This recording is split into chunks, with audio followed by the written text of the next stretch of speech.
This is Oft Off Topic, a show where two men with the attention spans of a squirrel try and fail to stay on topic with the day's subject. Where will their oral meanderings take us? Well, stick around and listen, because today's Oft Off Topic is... Betty Crocker, that famous cook that everybody knows and loves. Nate, what do you know about Betty Crocker? Betty Crocker is real, isn't she? Huh. We will actually find out in a few moments, Betty Crocker. Yeah, I mean, because you mentioned doing this, I'm like, oh, okay, the company. And then the way you've been talking is like, time out, hold up, everyone stop, shut up. Is this a real person? Like, for real? Like, I mean, I don't believe it, but... It's like, man, I'm not certain. I mean, it's not like a religion. My reality just enough that... It's like a religion. Like, no, I am a Betty Crocker atheist. And then the skies parted and there she appeared. Well, actually, this whole research got kicked off because I was like, hey, I want to make myself a pineapple upside down cake for Christmas. And by chance, it just led me to learning about the history of Betty Crocker, because apparently she was one of the first people to put that recipe in a cookbook. I also learned during this experience that baking powder can go bad. Did you know that? No idea. I mean, I guess I noticed on the expiration date on there, but I didn't really take it seriously. Yeah, but I mean, salt has an expiration date, and you know that doesn't expire. But anyways, yeah, apparently if it's... Because mine was dated to expire in 2020, and that was 3 years ago as of this recording, or 4 years ago now, I guess. So, yeah, after 4 years, the stuff goes bad, and your cake will not rise. I learned that the hard way. Oh, really? Yeah. There you go. Yeah, so I mean, at least it turned poisonous. Yeah, like, right? All of a sudden, you just like mix it with water and mustard gas just comes pouring out of your container and just kills everybody in your apartment building. The cops come in, another case of the whole family being killed. Damn you, Betty Crocker. Expired baking powder once again. When will they learn? Anyways, we'll get our story started and we'll figure out about the story of Betty Crocker. Right now. October 1921, Minneapolis, Minnesota.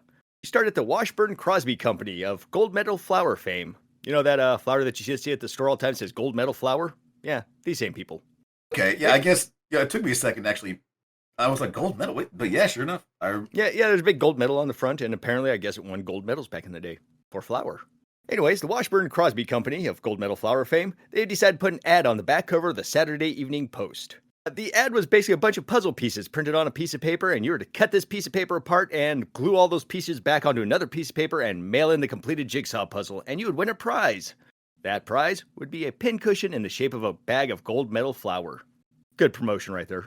Not only do you get people to mail in stuff to you, you also get to send them merchandise of your own. And it was also a huge success too. 30,000 people returned the puzzle, and got their neat little pincushion bag. Also, on top of these people turning in the puzzle, they got a whole lot of cooking questions through the mail. A lot of people having questions on baking aspects like, why does my cake crack on top? Or how do you make a one-crust cherry pie? A lot of these questions were also due to the fact that there wasn't really a lot of standardization in the 1920s. Like, if you went to buy a cake pan, there was no standard, 9 by 13 size. There was no 9-inch round. You just kind of had what pans you had on hand. And also, stoves and ovens and the such, too, weren't really standardized back then. A lot of them didn't even have, like, temperature gauges on them, and a lot of people were still cooking on wood stoves back in the day. So there were, not a lot of recipe books outside, like, family recipe books and stuff like that, I guess. People were confused during these times, writing in being like, hey, people at the Washburn Crosby Company, we need help baking. And all these questions eventually overwhelmed their service lines, and they were just like, hey, set up just a sole question answering segment of our company. Like a phone line or like a TV Or show? no, like a write-in line, yeah. A write-in line? Okay. Yeah. I guess the term line is a bad term to use, because, immediately phone line pops to mind. But they just decided, hey, we're going to publish ourselves a cookie advice column. And that way, we can publish this, people will buy it, and there'll be more advertising for us. Yay!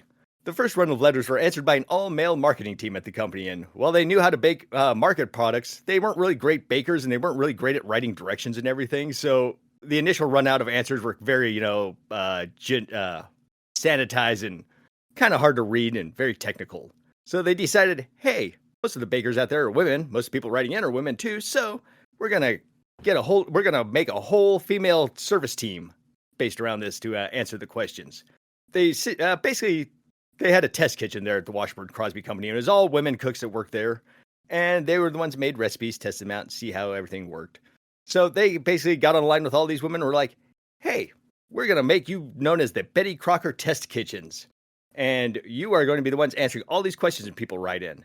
And they decided on the Betty Crocker Test Kitchens because, well, Betty Crocker isn't real. No, you're right in that initial thought thought.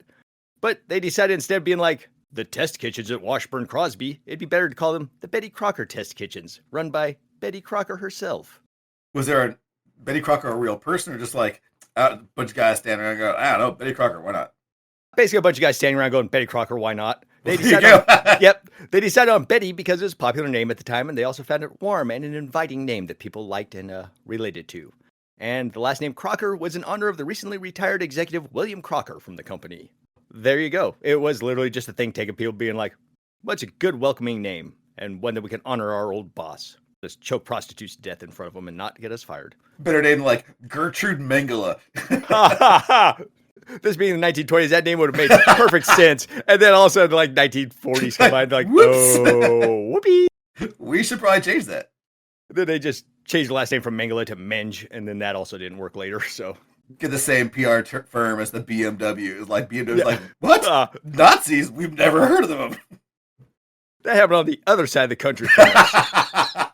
So, all the women that worked for the Washburn Crosby Company were asked to submit a signature to be used for the Betty Crocker brand, and the winner was a secretary named Florence Lindbergh, and her submission is still the signature you see today. They picked it because, again, it looked friendly, like the name Betty Crocker sounded friendly.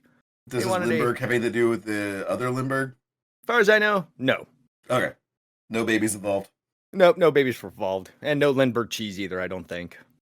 There you go. That's an obscure one. That one took me off guard. Like, I guess there is cheese in there. Yeah, the Lindbergh cheese. It's the really stinky one from the old Tom and Jerry cartoons, apparently. Oh, there you go. Yeah, that's what I remember it from. When I think cheese, I always think of Walton Gromit. I guess they do have a cheese thing, don't they? Oh, yeah, dude's all about cheese. They flew to the moon just like to eat it. It is made of cheese. So this new write-in questions and answers setup came across at just the right time as Washburn Crosby's company's Eat More Wheat campaign was becoming a huge success, and more letters came flooding in. Soon the company proclaimed 2 million women have learned to make perfectly delicious small breads and pastries every time they bake, thanks to Betty Crocker. So things are going. Men at the time were like, women learning? Ha! Burn them! Burn them all! They're like, wait, it's in the kitchen. Oh, okay. Yeah, actually, there is going to be a little bit of pushback coming up soon from men on this. Yeah, so a little prophetic on your part. But for right now, it's 1924. Things are going well, and what's the next logical step? Well, radio. The Washburn Crosby Company had just bought the radio station in Minnesota, and it was WLAG, known as the Call of the North. Well, they changed the name to WCCO, and decided it was time to unleash some Betty on all of us. Enter Marjorie Husted, an employee of the Washburn Crosby. You realize they had to change the WLAG because of all the times it started and stopped. Waka waka waka! Boo! It's lag! I'm funny. Boo! Yes, I deserve that boo. Yes, you do. Anyways, back to Marjorie Husted. She is an employee of Washburn Crosby, and her original role was leading a team of 5 people that would go over the baking questions mailed in to Betty Crocker and formulate the responses if Betty was a real person. You know, they weren't just writing it back, being like, hey, this is the company, blah, blah. They would actually write back the answer, be like, oh, hello, dear, this is Betty Crocker, just writing to say blah, blah, blah. Anyways, that was her job, was just writing back to people, and now she was suddenly tasked with writing the script for the radio show and also doing the voice of Betty Crocker at the local station, a job she would wind up having for the next 2 decades. The show not only dealt with cooking recipes and kitchen tips, but also bled over into general household chore info, getting stains out of clothes, etc. Also, here's kind of funny, apparently from Betty's first broadcast entitled Good Food, where basically she's going over how to properly feed your husband. Apparently in this first episode, women get to learn that, quote unquote, a woman who produced unsavory meals risked dire consequences. They went on to say that, quote, if you load a man's stomach with soggy boiled cabbage, greasy fried potatoes, can you wonder that he wants to start a fight or go out and commit crime? We should be grateful that he does nothing worse than display a lot of temper. Okay, is it just me or does that sound anti-Irish to you? Yeah. Because the whole soggy boiled cabbage and greasy fried potatoes and going out and starting fights. Right? That sounds kind of anti-Irish right there. Yeah. Anyways. Woman goes to work, woman goes outside, big old black guy, her friend's like, did you make soggy food for your husband? Well, that explains all the problem. But that excuse too, I mean, the dude could go out and do anything he wanted. Yeah, I beat and raped that bartender. My wife made me soggy potatoes. Oh, well, case dismissed. Oh, well, that's case dismissed. We're going to send your wife to prison then. Times were different back then. The show was a hit, and 3 years later, 12 different radio stations were broadcasting the Betty Crocker radio show, and the script was being read by 12 different Betty Crockers, which kind of might make things interesting, too. If you're like a traveling salesman and you just start hearing different Betty Crockers across the country, plowing lonely housewives and being like, hey, do you know there's different Betty Crockers all over the world? They're just like, shut up. Fuck me, you a vacuum salesman. Yep, exactly. That's pretty much exactly what I was thinking. One of our eventual topics on the show was how to get handsome young bachelors. They're basically talking about how women could find themselves a good husband and make a good wife. This actually got themselves a bump in male listenership because they wanted to learn what women wanted in a man and how a man could be a good man, blah, blah, blah, blah. But this whole setup actually led to a bunch of marriage proposals to Betty Crocker being mailed in. And, well, as the kids say nowadays, men simped for Betty Crocker back in the day, and times have not changed a whole lot. Clearly. Yeah, basically. And eventually this did actually lead to a marriage, because one of the marriage proposals went in, and one of the ladies in the test kitchen read it, was like, oh, this dude seems sweet, and eventually they became pen pals and got married later. I mean, I hear about that stuff like that happening, especially from back then. It's just like, dude, like, you don't even know this person. I mean, but then again, that's what happened. I remember my grandma and grandpa, my dad's side, like, they knew each other for 2 weeks, and then she ran off with him and got married. Like, okay. Yeah. She was probably escaping a horrible household as a child or something. Oh, yeah, come to find out later on. Yeah, it's one of those, a lot of those stories is like, well, why'd you run off when you were 13? It's like, well, I loved him a lot. And then later on you find out it's like, oh, yeah, the dad was diddling him and the mom was an alcoholic and all this bad stuff. And I don't know. That's why you ran away. Yeah, I don't know that deeply, but no, she was escaped. She was like, get me out of here. Yeah. For it. It wasn't so much I loved your grandpa. It was just he was a way out of my situation. He was there. And he was in the military, so, you know. Yeah. It's always like, think back to your grandparents and how much they loved each other. It's like, my grandparents were divorced, so, I mean, obviously not a lot of love there. Yeah, actually, eventually, too, the Betty Crocker show kind of almost became like an early version of Dear Abby, another fake person, because people stopped writing in necessarily about baking questions and stuff. We're just like, hey, Betty, my children don't respect me, and questions like that. And, you know, it just kind of go into little heart-to-heart talks. Good times for everybody. April 19... Like back then, it's like, they don't respect you. I think you should beat them more. Pretty much that's it. And if the beatings don't work, you just give them to an orphanage and let them beat them. Don't waste your time on a child you can't fix. Get rid of them. Have another. April 1927, and the Washburn Crosby Company ran a promotion. Send us 70 cents and we'll send you a small wooden box full of Betty Crocker's best recipes. This was actually a huge success and laid the groundwork for the eventual Betty Crocker cookbook that would later come on. You can also find these small wooden boxes full of recipes for about $40 online for my quick researching. Piece of vintage history, you can buy them off of eBay and the such. Which, I don't know, seems kind of cheap for something from back in like the 20s and 30s, but if they made enough of them, I guess they're kind of everywhere. True. Yeah. 1928, and the Washburn Crosby Company merges with 3 other milling companies, and General Mills is born. If you're ever wondering why General Mills is called General Mills, there you go. Initial stock offerings were $65 a share, or about $1,200 a share in today's money. Currently, General Mills is trading at $65 per share, or about $65 in today's money. But sounds like things didn't go very well. It's like, at first hearing, you're like, oh, it's stayed the same. But then, just like you said, today's money versus yesterday's money. Yeah.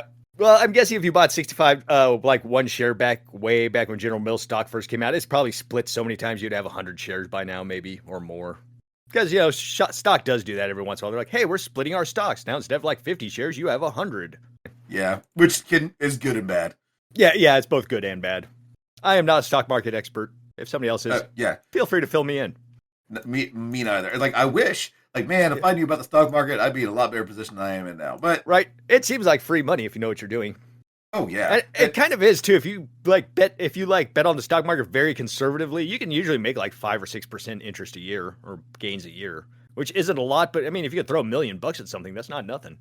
I mean, I've been hearing some things how like you need money to even try to do this, but how rich people basically get to keep their money. The one thing that really blew me away is rich people putting their money in life insurance, and then so they put $1 million in life insurance, right? Well, then they borrow from their life insurance, and so they just keep on paying it back.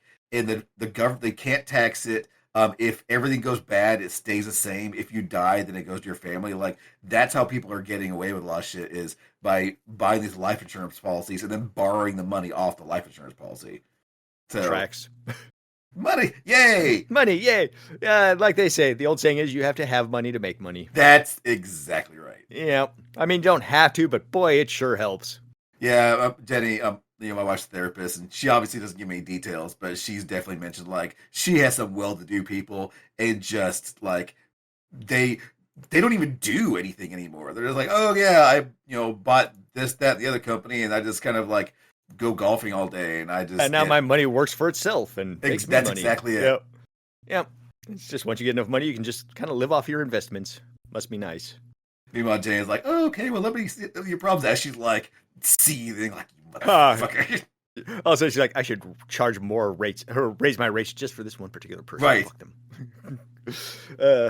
So we're at 1929 now, and General Mills is in full force, and they take one Marjorie Husted and put her in charge of a staff of 40, and the Betty Crocker test kitchens are officially born. This is where recipes were dreamed up and tested until things got right. And this is actually kind of good timing, because the 1930s hit, and the Great Depression comes about. And Betty Crocker was right there to help people, and basically their big thing also became a source of ways to make your money stretch, and also they, be like, hey man, we know times are tough, everybody's poor. Here's the easiest way to make your 1 pound of ground beef last for 2 months.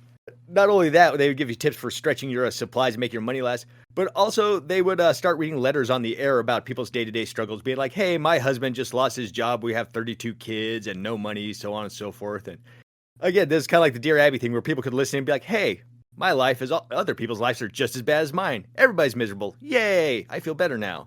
Told him to sing. Yeah, basically, things were tough all over, man, as Cheech and Chong once said. Yeah. And Betty Crocker's like, I know things are tough, but here's the best recipe to eat your children. Yeah, exactly. Remember, the smaller they are, the less you have to cook them, because they're tender already. As once they're about over 18, they're starting to get tough and leathery. The older they are, the longer boil them. Timmy will taste great with a little spices. Right. Toss in his shoes with him while you boil and let the leather soak into some of the flavors. You can eat that too. Also, what the Betty Crocker is big on helping people do is updating their old recipes for the modern conveniences. Like we were talking earlier, there's no standardized pans and the such. That was one thing Betty Crocker actually helped get going, was standardized pans like the 9x13, the 8-inch pie pan. Like I was saying before that, people just kind of had whatever pans they're laying around. Standardization helped a lot of these recipes go along, because it would be a bummer when they're like, take your 10-inch cake pan, all you got is a bunch of rectangle pans. Right. And also, too, right around this time was more and more people were getting refrigerators and stoves, and that was kind of starting to change the landscape for people, too. Because, again, in the early days, a lot of ovens didn't even have a thermostat on there. You just kind of went by feel and guess on how hot your stove was. Or again, wood stoves, too, were still big. True. One could say that. One could say that. In fact, one did say that. It was you. 1933, and Betty Crocker's... Here's a... I guess this is her first cookbook, more or less, and it's called Betty Crocker's 101 Delicious Bisquick Creations, as made and served by well-known gracious hostesses, famous chefs, distinguished epicures, and smart luminaries of movie land. That is the entire title of the book. Would you like that one more time, Nate? Yes, I would, because I think I tuned out midway through the longest time. Honestly, so did I somewhere about halfway through. I'm like, oh god, this keeps going. I mean, they give some of these fucking light novels a run for their money. Right? Here's the cooking book. Here's the cookbook's title again. Betty Crocker's 101 Delicious Bisquick Creations, as made and served by well-known gracious hostesses, famous chefs, distinguished epicures, and smart luminaries of movie land. Editors like, is there any way we can shorten that? No. Yeah. They could just shorten it to be as served by the hoi polloi or something like that. Just, Every word in that is important. You remove one word, the whole thing comes falling down like a stack of cards. This thing is a masterpiece. How dare you, sir, question my title or my naming conventions? And the other's like, that's the last time we hired Orson Welles to write our stuff. Now meet my son. Stephen Foster, who stands with 2 legs and also looks around, and he... Whatever. I lost that midway. But you get the point. That's how you're going for there, yes. Yeah, the point made. A total fuck up. So So we are now in 1936, and a painting of Betty Crocker is commissioned. And since she didn't actually exist, they did a composite of some of the women who worked in the Betty Crocker test kitchens. Basically, I believe it was 7 different gals. They just sort of like amalgamated them into one woman and were like, well, there you go, that's Betty Crocker. They would go on to update the portrait again in 1955, 65, 69, 72, 80, 86, and 96. And they all roughly look the same from what I saw. I mean, they're slightly different. It's like, oh, this one she's looking slightly to the left. This one slightly to the right. Eh. I mean, I guess. I mean, they're trying to maintain consistency. Fair enough. It also helps too when you go in front of the shareholder and you're like, hey, new Betty Crocker, new look. Yeah, whenever you see like big companies do stuff that seems stupid, I'm pretty sure it's just so they can go in front of their shareholders and be like, look what we're cooking up. Woo! And try to get those yeah. We're into the 1940s and World War II hits, and once again, Betty Crocker is there to help. Now she's readily dispensing advice relating to wartime rations and the best way to make those last. They also published the Betty Crocker Cookbook of All-Purpose Baking, which also dealt with wartime ration recipes. And apparently they decided to have a much shorter title for their next book. People don't have time to read for 5 minutes. Yeah. They erred the opposite direction. Cook! That's it. Yeah, just cook. See more inside. Oh yeah, fun fact too. You know, you always hear about, you watch the old World War II movies and it's like, ooh, we're fine with the rationing because it's better for the war and it helps our military. Well, that's all kind of BS. People lost their shit over rationing back then too. I don't need a ration. Yeah, people didn't even want us to go into World War II. Like half the country was against it. They're like, let them deal with their own crap. I mean, that's like COVID. They're like, oh my God, everyone's freaking out masking this whole new people. And I remember reading about the Spanish flu. People were just as pissed. And I saw comic, like old school political comics. They were basically really pissed at the church because once again, the church was like, you don't need a mask. Let's all kiss. Let's mouth kiss as we're giving out communion. Instead of bread, we're going to have our priest spit in your mouth. And thus Uki mouth was invented. 1942, the first product under the Betty Crocker label is released. It was dried soup mix. Cake mixes wouldn't show up for another 5 years when ginger cake mix was released in 1947. I love soup. I love soup, but I have a weird thing about it. Like, I have a problem thinking about soup as main dish. It's great. Like, when Jenny actually makes it and, like, we have soup for dinner, I enjoy it. It's fine. But in my mind's eye, when I think soup is a side. Yeah, exactly. It's a side. So the alliteration is even there, too. Right. I mean, like, she was like, oh, I'm making soup. Like, oh, okay. She's like, you don't want soup? I'm like, I don't necessarily want it. And when she makes it, it's great. I can't get over the whole, like, really? Is the main dish? Salad is a main dish, or is that a side dish as well? I'm more comfortable thinking of a salad as the main dish because I don't know. And I understand it doesn't make any effing sense. I understand that, but there it is. So my next question is, so do you call it soup and salad or salad and soup since you consider salad more of the main dish? Oh, no, soup and salad always. It doesn't matter. I can't. Okay. Soup and salad, the salad and soup just sounds off to me. It kind of does, doesn't it? Everybody says soup and salad, not salad and soup. Even though salad and soup is alphabetically correct. I mean, I think maybe just like anybody who did say salad and soup, I believe they've been killed. If they not, probably have. I think in like 1974, the government put out a big proclamation. A lot of people rounded up, put into camps. I was going to camps too. Yeah, big cover up back in the day. Just like the Japanese internment camps, this one was really kept hush hush. You heard it first here on Oft Off Topic. Also, when I first saw ginger cake mix, I was like, that sounds weird. But then I realized gingerbread. Oh, yeah, makes sense. Oh, yeah.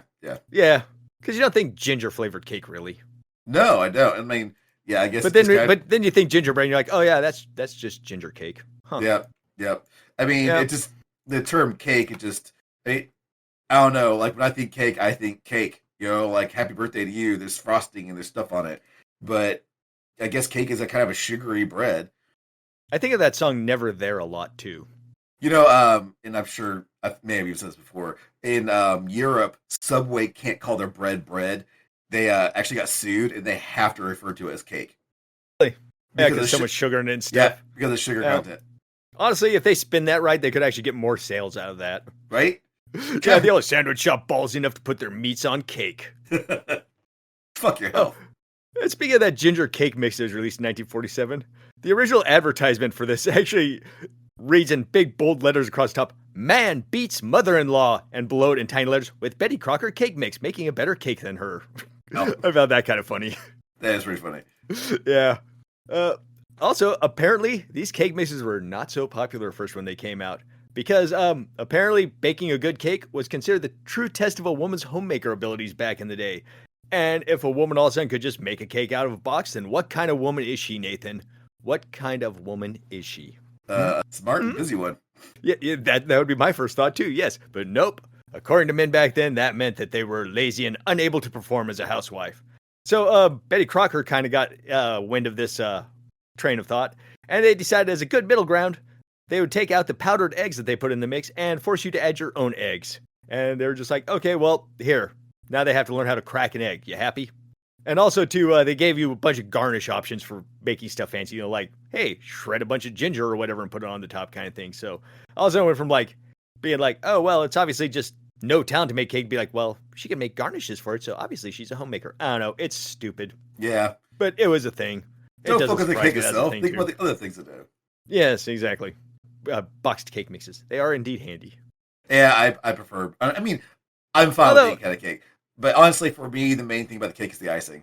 If I had an icing made of nothing but, or if I had a cake made of nothing but icing, I'd be fine. Called a tub of icing, Nate. Yeah, I know.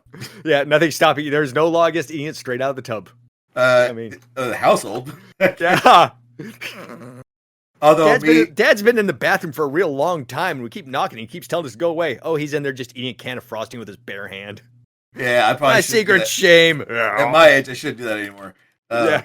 Although I do, my middle Ivy, my middle child, she fucking does that. Like I discovered in the back of the fridge a icing container, and I opened it, and it was almost all gone.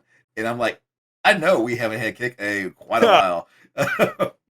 So probably just every once in a while, I would walk by, and be like, "Ooh, frosting!" Take a spoon full of it, and just go on her merry little way. The thing is, she does this, and she does it like, dude, if you're gonna do it, fucking commit. Like, get rid of the evidence. Like, that's one thing about these kids. Like, a lot of times they don't get away with stuff because it's like, you have to learn the art. If you're gonna do something bad, you've got to cover it up. Like, you're never gonna get away with any crimes. I'm not that I'm trying to like have my kid do crimes, but it's just like, if you're gonna do a crime, fucking try to get away with it. You know, try not to get caught.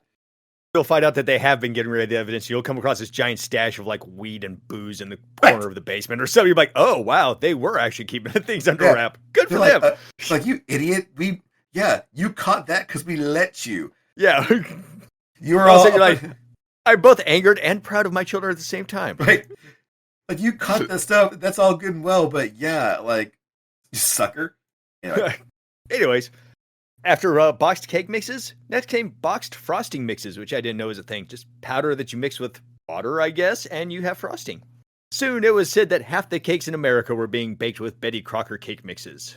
I don't know if that was an actual like statistic they had or if they're just kind of spitballing, but yeah, works good for an advertising campaign.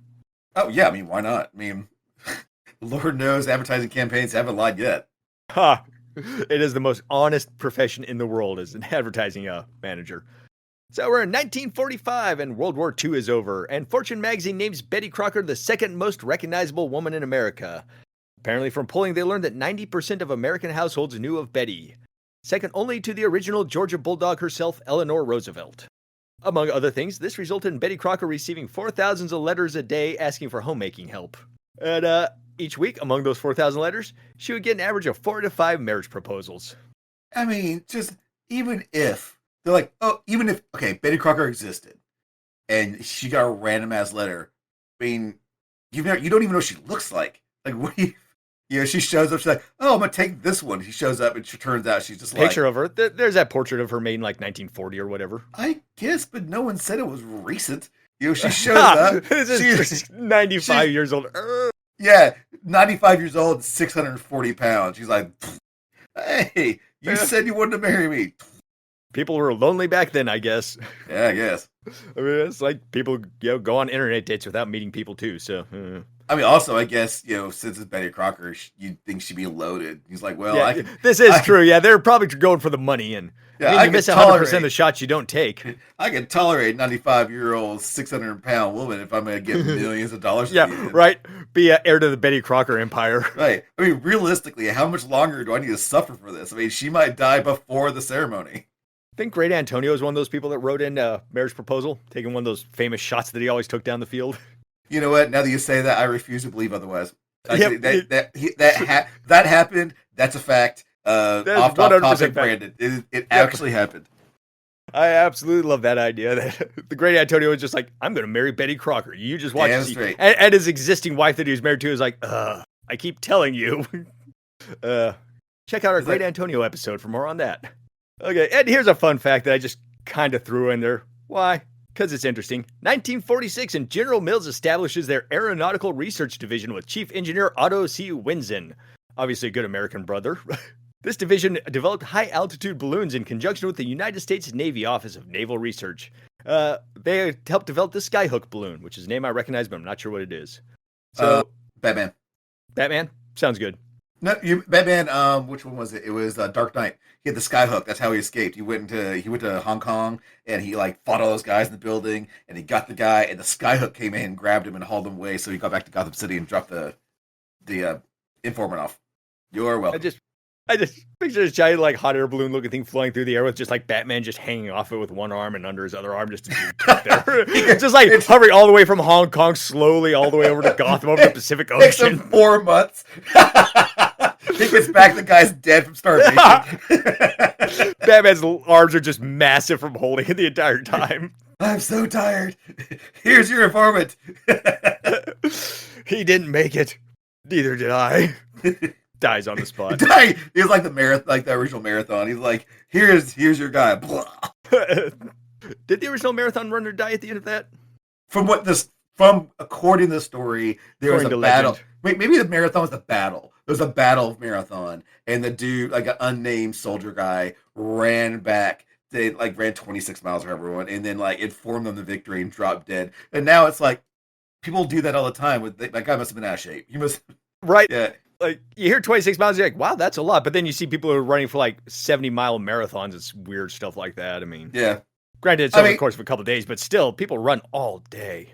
To be fair, I mean, if I was forced to run 26 miles, I would drop dead at the end too. So I would probably make it about halfway, find some little village, and be like, I'm just going to stop here and start a new life. Thank you. Yeah, I died.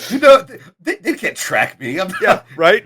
There's no app that's going to find where I am. I'm going to start a new life right here. They'll figure it out eventually. The battle's won. Yep. Eventually, the stone tablets will make their way down the road.